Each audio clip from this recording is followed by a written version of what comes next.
It's a monster payday for Denny Hamlin at the Monster Mile on Sunday. Denny Hamlin wins his second All-Star race 11 years after his first All-Star win at Charlotte in 2015. And we said it last week. We kind of had the idea that Denny Hamlin was really going to be fast at Dover. And we're 2 for 2. In the past 2 weeks, we got SVG right at Watkins Glen. We got Denny Hamlin right at the All-Star race. So we're on a roll. Yeah, and that kind of leads us into our winners of the week.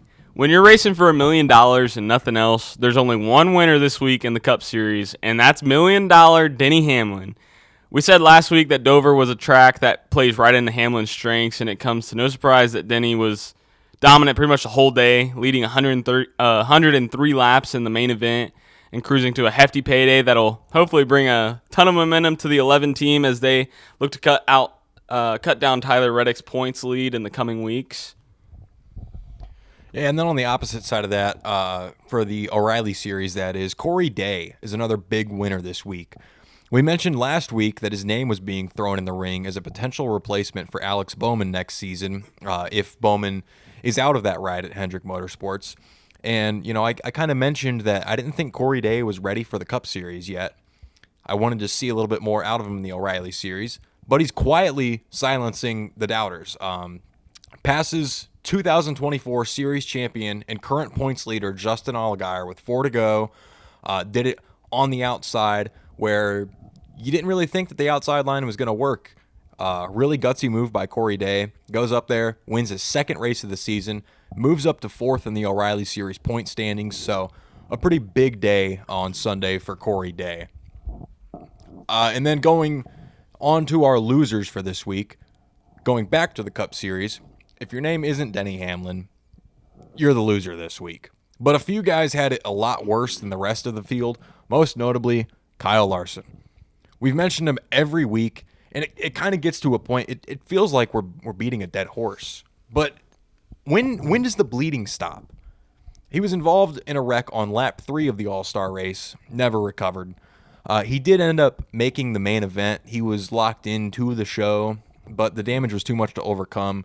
He brought it home 26th, which was last out of the 26 drivers who made the main event. So, you got to get some momentum going. And it's not a points race. It's not detrimental to his season, but, seriously, when does it turn around? And just to add to that, we've said it every week pretty much, but the yips, man, it's hard to get rid of them, especially when they're just prevalent. So, yeah, he needs to get some momentum going. Now, we'll dive a bit more into this later in the show, but Natalie Decker was black flagged for failing to meet minimum speed this Friday during the Craftsman Truck Series race at Dover. This is the second week in a row that Decker has failed to meet minimum speed, and it's kind of raising questions about NASCAR's approval process and the willingness of NASCAR to stand up and say, enough is enough. Yeah, again, we'll dive a little bit deeper into that a little bit later on in the show, but it's definitely raising some questions. And our last kind of big loser of the week is, unfortunately, Dover Motor Speedway itself. And we saw some fantastic racing at the All-Star race on Sunday, but there was one really big issue, I think, that stood out, at least to me, and that was the lack of attendance. There was nobody in those grandstands. And, keep in mind, we cover half of them with tarps anyways, and it was still a really bare crowd. And, Dover has already lost both of its points races. And with a lackluster showing for the All-Star race, it kind of makes you wonder if we're going to continue to see Dover on the schedule at any capacity moving forward. NASCAR does say they're committed to keeping Dover on the schedule, but without fans in the seats, it feels hard to justify keeping Dover on the schedule. And I'm a big fan of Dover. I would really like to see it on the schedule. I don't know if you can make the argument that it should be, especially if you're a NASCAR executive, seeing we hardly had anybody turn out for one event at Dover. What makes us think that anybody's going to want to come back?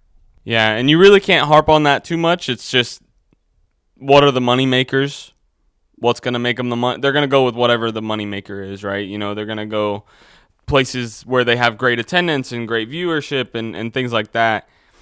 But speaking of what works and fixing things, how do we fix the All-Star race?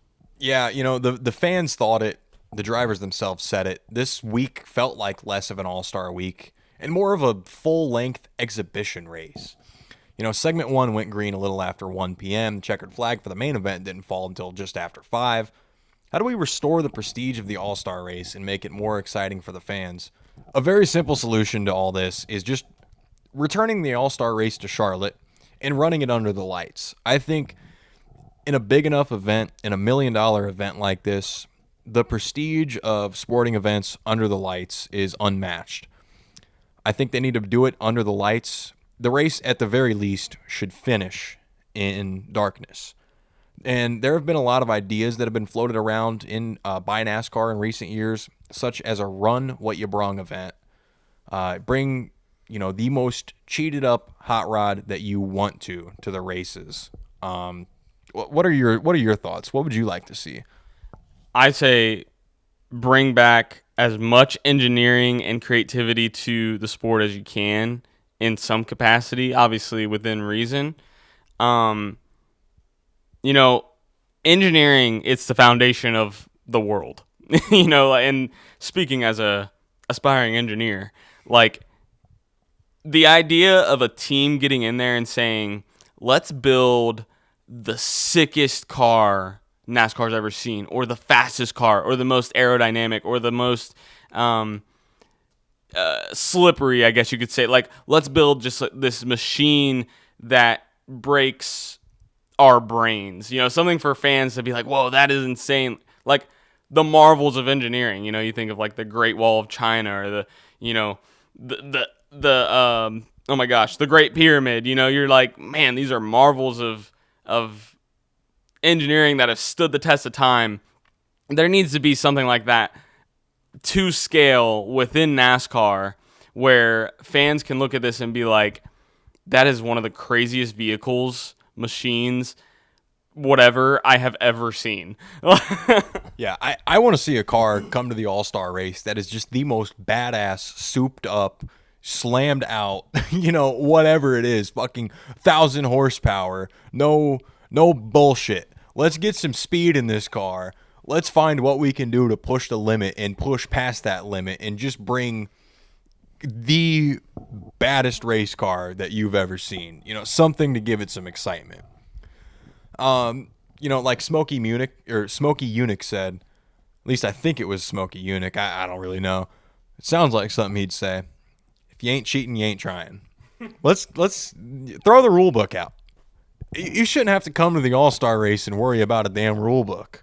I want to see a Chevy Spark with an aftermarket oil filter and 1/3 a jet fuel, and I want to see it scooting. Yeah, that's that's certainly a way to get some eyes on everything. Another idea that I've kind of been heard floating around and that I think would be pretty cool is to make it a multi-class all-star race with support from O'Reilly and the Truck Series. Let's have all 3 series out on the track at the same time. Hell, if a Truck Series or an O'Reilly driver wins it, let's up the prize money to $2 million. The only downside to that idea is, depending on the rules package, the O'Reilly cars are probably going to outrun the Cup cars, which is why we need to give them, an extra 200 horsepower. We're running really low horsepower packages with these Cup cars, and it doesn't feel out of the ordinary to see the O'Reilly cars, or even the trucks in some cases, outpace the Cup cars. These are supposed to be the hardest, baddest, fastest stock cars that you can drive. And when you're getting outran by a lower series, it doesn't have a good look to it. Yeah, and if NASCAR is against the idea of returning the All-Star race to Charlotte, I would say let's at least find a way to make it a one-of-a-kind event. Like, give local short tracks in the Carolinas a shot. Or how awesome would it be to see the All-Star race at Hickory Motor Speedway or at The Rock, or, something along those lines. Or why not go back to your roots and head to a dirt track for the All-Star race, which would be insane. Knoxville was on the Truck Series schedule for a few years and put on a decent show.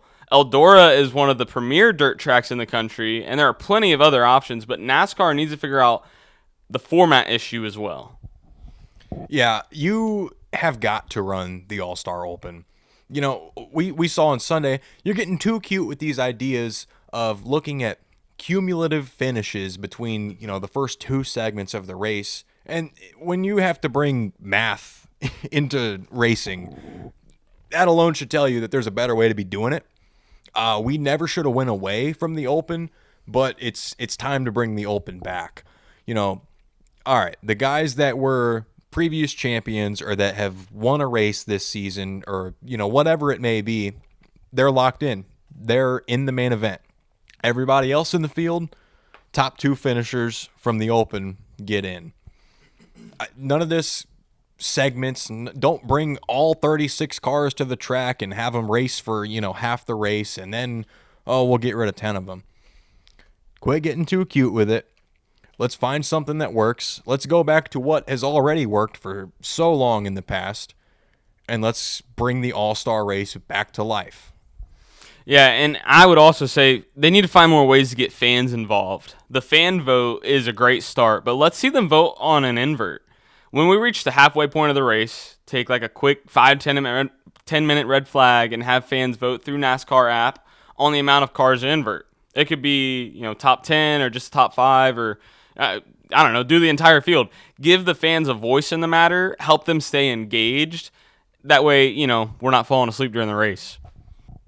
Yeah, I agree. I'd like to see an invert or, getting the fans involved in more ways than just the fan vote, I think would really be huge. I like the idea of an invert and letting the fans get to choose and, getting some attention from the fans. What do they want to see? I mean, that's overall, who drives the sport?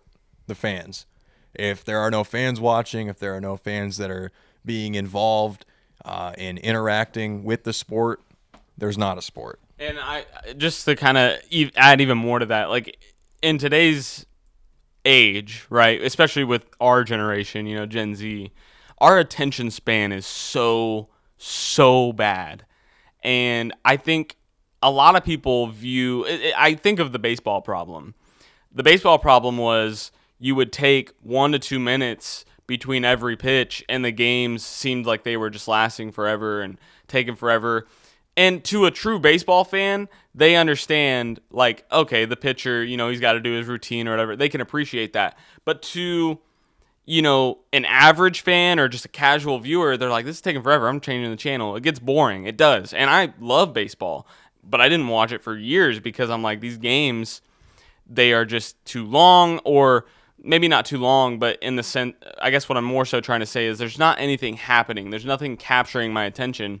And so something needs to change, I think, within the format to capture attention again, because you want to try to catch the eye of people that maybe aren't super in-depth like Anthony is, or, like a long-time NASCAR fan who can appreciate all of the small, minute things that a casual viewer is not going to, they're not going to catch on their first or second view of a race. So I think finding ways to still keep the tradition and the spirit of the sport for the people that love it, and also finding ways to bring in new average viewers is really important for NASCAR as a whole. Yeah, I would definitely have to agree. And another thing, kind of going into our next bit here, that I think could be pretty important for NASCAR as a whole is taking a look at the approval process and asking themselves the question of, do we need to make some changes to it? This season has brought up discussions on NASCAR's approval process more than any other season that I can remember, just between Cletus McFarland and Natalie Decker. The discussion really kind of started this offseason when it was announced that Cletus was going to be driving the Truck Series opener at Daytona, and he only completed 4 ARCA races up to that point.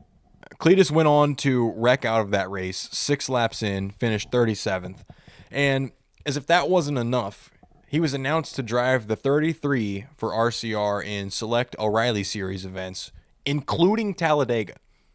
His first O'Reilly Series race at Rockingham saw Cletus get sideways early. Now, he did make a hell of a save, kept the car in one piece. It stayed green, but he did spin again on lap 205, brought out a yellow. But again, he kept the car clean, and he brought it home 32nd. But at that point, NASCAR decided, all right, this guy is not approved for Talladega. They want to see him keep it clean in an ARCA car, and they want to see him get a few more Truck Series starts and kind of get a little bit more of experience under his belt before he gets to race at these plate tracks. I think anything above a mile and a half, he's not approved for in O'Reilly Series competition.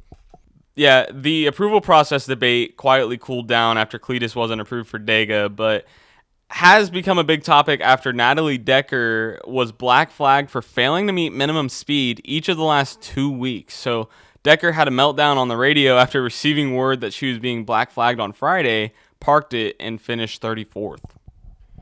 Yeah, and, 2 weeks in a row. One week is bad enough, but 2 weeks in a row being black flagged for failing to meet minimum speed, it just shows me that you're scared behind the wheel. When you listen to her meltdown that she had on the radio, it makes me think that maybe there's a little bit more going on there. But you cannot have somebody on the track that is going so slow that they're failing to meet minimum speed. And, a lot of people are hating on Natalie Decker just for the fact that she's a woman in NASCAR. That's not what this is. This is a genuine, legitimate safety concern that needs to be addressed. There are so many other talented female drivers coming up the ranks. Isabella Robusto in ARCA. As much as people like to give Tony Breidinger shit, she can keep the car in one piece, keep the truck in one piece. She doesn't get black flagged for going too slow. Natalie Decker, having her out there where it's the other cars are running 40, 50, 60 miles an hour faster than her, and she's breaking down on the radio behind the wheel, that is a safety concern not only for her, but for everybody else around her. And I think she's been rushed up. She's racing in the Truck Series. She's racing in the O'Reilly Series, but she wasn't developed properly. Danica Patrick was developed properly. She went through the ranks of ARCA. She went through the ranks of the then Nationwide Series, got some Cup starts. She had a chance to win a Busch Series or a Nationwide Series race at, I think, Montreal. She won an IndyCar race. She was an example of a female driver that was properly developed and really didn't have that bad of a career. Natalie Decker has been rushed through the ranks, and it's starting to show. She's a danger to not only herself but others, everybody on the track. And NASCAR needs to find some sort of way to properly ensure that every driver is being developed. It's the same thing with Cletus McFarland. He's only ran 4 ARCA races. They're going to put him in a truck at one of the fastest tracks on the circuit and just hope like hell that he doesn't get anybody hurt. And that's where there's a problem at. There's not being proper steps took to evaluate and develop these drivers. Now, Memorial Day weekend is fast approaching, and it's the greatest day in motorsports. If you're a fan of motorsports in any capacity, you know that. I'll give an honorable mention to F1's Canadian Grand Prix this year, but it just feels wrong to have the Memorial Day race anywhere other than Monaco. I'm going to be honest, I don't tune into any F1 ever. I think I've maybe seen one F1 race in my lifetime, so I will not be tuning into the Canadian Grand Prix. But I will be tuning in to IndyCar coverage from the Brickyard this Sunday with the 110th running of the Indy 500, where Alex Palou is looking to keep his dominant season going with his second career Indy 500 win. 3-time defending champion Alex Palou at that. Current points leader. He won last year's 500. The man is on fire. Alex Palou, I think, gets it done at the Brickyard. Catherine Legg will also be at the Brickyard, pulling double duty this week, becoming just the 6th driver to accomplish that feat. After the Indy 500, Catherine Legg's going to hop on a helicopter and take the 580-mile flight, we'll call it, to Charlotte Motor Speedway for NASCAR's longest race of the season, the Coke 600. It's just awesome. I mean, from the start of the day until the end of the day, racing all day. I know what my Sunday plans are. I don't know about you, but I'm excited for it. Yeah, and thinking about Memorial Weekend and all of the heroes that we remember on Memorial Weekend, which if you have ever served, thank you for your service. If you've ever had family members serve that are no longer with us, we are praying for you. We are so thankful for all the veterans in this country. But it makes me think of the hero of the week, Donovan Williams. I'd like to take time to recognize his heroic actions this past weekend at Dover. While unloading and getting set up on a pit lane, a runaway pit car was heading straight toward Fox Sports reporter Amanda Busick. Sorry if I butchered the name. Hendrick Motorsport pit crew member Donovan Williams, a former college quarterback for University of Connecticut, jumped in front of the nearly 4,000-pound pit car and saved Amanda Busick from a very serious injury. Williams was hospitalized with minor injuries but was released from the hospital the following night, and he is expected to make a full recovery. That's a good man right there. That's someone that saw danger, leapt in the way of it, and protected someone that needed protecting, and that's a hero. So huge shout out to Donovan Williams. Now, looking ahead to the Coke 600, I expect Kyle Larson to have a good showing on Sunday. I just don't think he's got what it takes to get it done this week. He's had some good runs at Charlotte in the past, but until you make me believe, I'm just not going to believe in you, Kyle Larson. Instead, I'm looking in the direction of Kyle Larson's Hendrick teammate, William Byron. He's got 8 career Cup Series attempts at the 600, but he's never won it. He's been oh so close. He's finished second there twice. He dominated the race last year, led over half the laps, ultimately got passed by Ross Chastain, ended up bringing it home second. In 2024, he led 49 laps, finished third. And in 2023, he led 91 laps and, again, finished second. I think this is the year that William Byron finally conquers Charlotte. I think he gets his first win of the season and he wins a crown jewel. And again, I expect Kyle Larson to have a great day, but this is William Byron's week. He's going to get it done. He's going to win the Coke 600. He's going to silence a lot of doubters, and he's going to add a crown jewel to his resume. Folks, it is Heim time. In Charlotte and at the Coke 600, okay? We picked him a couple weeks ago, and he was leading. I don't even remember how long he was leading, but he was doing pretty good. I think he almost led, I think, 70 laps, I want to say. Yeah, that sounds about right. All I'm saying is I'm feeling it. It's Heim time. He's going to get his get back. He's going to finish. He's going to actually finish. And so, yeah, it's Heim time, but I really want to point out I am super heavily rooting for Catherine Legg this week as well. I think it would be historic to see her achieve a win on a double duty day, especially being the sixth driver to ever attempt it. I think that'd be awesome. Highly unlikely, but I'm going to be rooting for it. But as for my official pick, it's going to be Heim time, baby. Yeah, you heard it here first. Again, a couple weeks after we picked him at Kansas, it's Heim time. Or not Kansas, that was Texas. It was Heim time in Texas. Yeah. Now it's Heim time in Charlotte. Yep. Check those clocks. Heim time. I will say though, yeah, I think everybody is kind of rooting for Catherine Legg this week. Again, live fast car. No chance in hell of winning the race. I have to put it bluntly, but there is a decent chance for them to finish the race, and I would really like to see that. I want to see Catherine Legg complete all 1,100 miles this weekend, or at least as close to 1,100 as she can get. I'm excited for it. This is the best week in all of motorsports, and I cannot wait for it. You know, it's a tradition at this point. Indy 500, Coke 600, one of the greatest traditions in all of motorsports. And, you know, speaking of traditions, we know that the winner of the Indy 500 is going to drink milk. That's the Indy 500 thing. But it makes me wonder, what are some of the best sports traditions outside of NASCAR, outside of racing? There are plenty to choose from. I really love the tradition in hockey of the playoff beard. You know, you shave your face at the beginning of the season. If you make the playoffs, you're not shaving until you're either out of the playoffs or you win the Stanley Cup. And that's something that I think is pretty cool.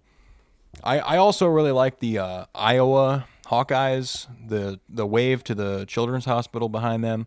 Another great sports tradition. What's one of your favorites? Yeah, honestly, I love the Iowa tradition. I think that's probably my favorite just for the heart behind it. But I am a little biased, but I love the fourth quarter Mr. Brightside at Michigan Stadium. You can't beat it. I think it started like I want to say 2021, I think. So that's kind of when Cade McNamara was there. And so that's a really cool tradition. Also, one that I love that I feel like it's kind of dying, although I believe Trevor Lawrence kind of started reviving it, is where are you going to go to eat tonight? You know, like the whole, like, what are you going to have? Like someone saying, I'm going to have a steak, or Trevor Lawrence, when they, I think they won a playoff game. I can't remember what they did, but he went to Waffle House, if you remember that. I just like the whole, like, what's your plans tonight? What are you going to eat? I like that tradition of, like, hey, we just won big. I'm going to go to McDonald's, or, I'm going to go, whatever restaurant pays the most that night, I guess. But, yeah, I don't know. Pittsburgh got the terrible towel. Not only the terrible towel, but the Renegade. Yeah. Renegade, fourth quarter, close game. You hear Renegade start blasting through those speakers. I mean, that's that's what it's all about. One that is new. It's I think they just started in 2023 going to the baseball side. Cincinnati Reds, Friday Night Lights. They wear their all black, I think they're called Skyline uniforms. They are so sick, dude. I love that tradition. They really connect to the community. I think they do fireworks almost every Friday night. That's a really cool tradition too. So there really are just, I mean, sports in general is just a breeding ground for really fun, cool traditions. Yeah, it's awesome. I don't think any tradition tops Memorial Day, double duty. You got racing all day. At least if you're a motorsports fan, that's what it's all about. That is the greatest tradition. There is one better one. It's my own personal tradition on college football game day, late November, Michigan versus Ohio State. My favorite tradition, eating some chili, rooting for the Wolverines, and my favorite tradition is winning. God, I hate that was such a cold fucking line. I hate it. Well, that's it for this episode. It feels like it's also a tradition for you to mention the Wolverines at the end of these episodes. Somehow, every week you find a way to tie in your Michigan love into these episodes. Every week. I don't get it. Do it. But alrighty, that's all for this week's episode of The Chews. Hopefully everybody has a fun, safe Memorial Day weekend. Try not to even look at those gas prices. Nothing we can do about it. You just might as well enjoy your weekend. Slam a couple beers, eat some hot dogs, eat some burgers, raise hell, praise Dale. And don't forget to set your clocks back for Heim time, baby. Alrighty. That's all. We'll see you guys next week.